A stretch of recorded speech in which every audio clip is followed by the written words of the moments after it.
And yes, it is April 15th and the 5th anniversary of the Tea Party. Do you remember this?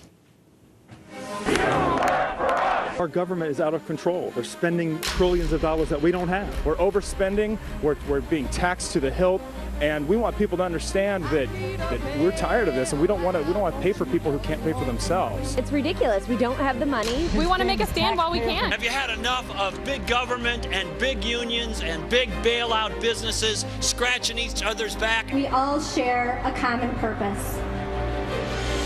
Fiscal sanity back to Washington. The Constitution matters.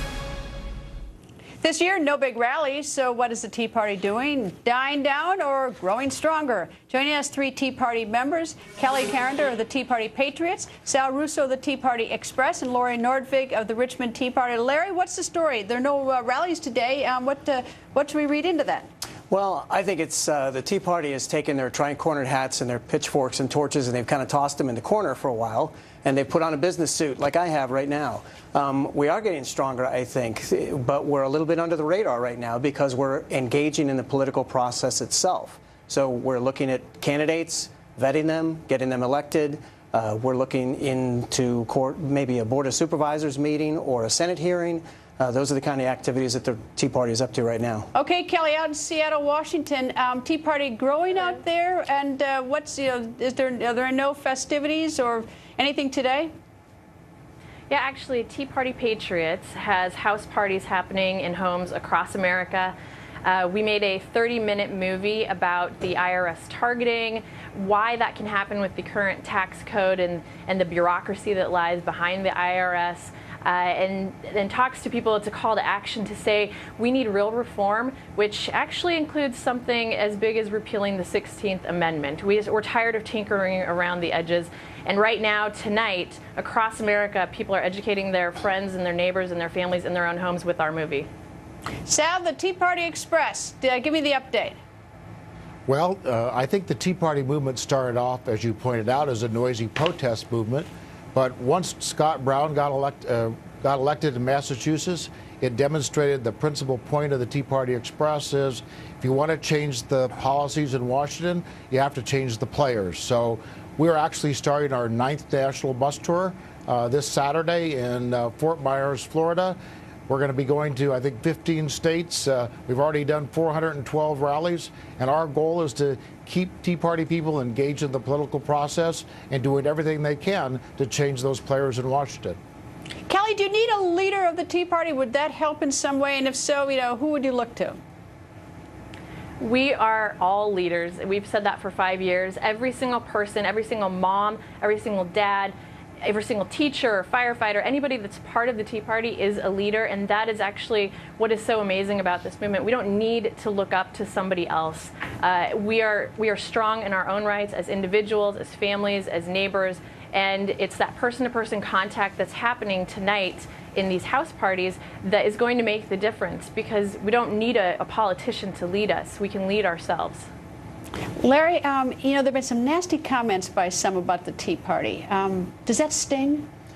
No, I think the old saying that if you're catching the most flack, you're over the target applies here. I think we're a very real threat, more so than ever, because we have moved into the political landscape. In fact, down in the Richmond Tea Party area, the Tea Party is challenging Eric Cantor right now in the primaries coming up June 10th. We've got a candidate, Dave Bratt, that the Tea Party is behind.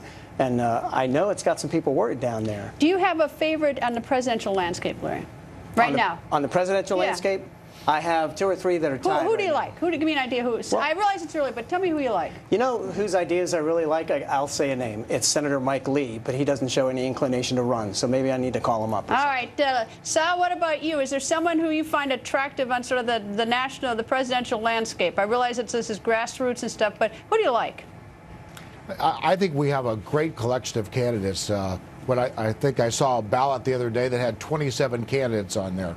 And it includes some of our Tea Party favorites, Rand Paul, Ted Cruz, Marco Rubio. I mean, we've got a rich collection of candidates for 2016, and I think we're going to have a very strong Tea Party-backed presidential nominee in 2016. Kelly, what do you think? I'll tell you, anybody who promotes our values of personal freedom, economic freedom, and a debt-free future is the person I'm going to be voting for. Sal, do you think that the Tea Party gets unfairly, I don't know what's the word, demonized by some members of politics? Sure. I mean, all political movements get demonized because they're shaking up the establishment. I mean, remember, the Tea Party started in 2009 out of frustration with both the Republican and Democratic parties. We felt that both parties were spending too much, creating too much debt, over-regulating the economy. So, you know, the establishment doesn't like to be shaken up, but it's good for the system. And I think as these ideas the Tea Parties are putting forward get adopted, the country's going to be better off. And if you look at the news coverage today, what is all the news coverage about in Washington? It's what Marco Rubio is saying. It's what Mike Lee is saying. It's what Ted Cruz is saying. It's what Rand Paul's saying, going to Detroit, going to the Hispanic Chamber of Commerce, going to Howard University.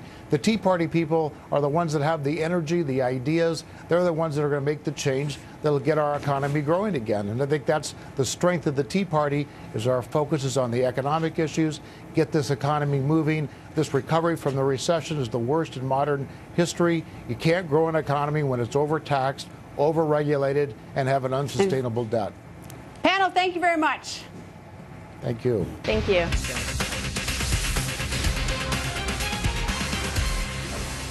Okay, let's go off the record for just a minute. I do not get it. Why are some people, politicians, pundits, and reporters in particular, so vicious and, yes, so arrogant towards members of the Tea Party? They don't have to agree with the Tea Party. No one is forcing them, and frankly, it makes no difference to me if they do or do not agree.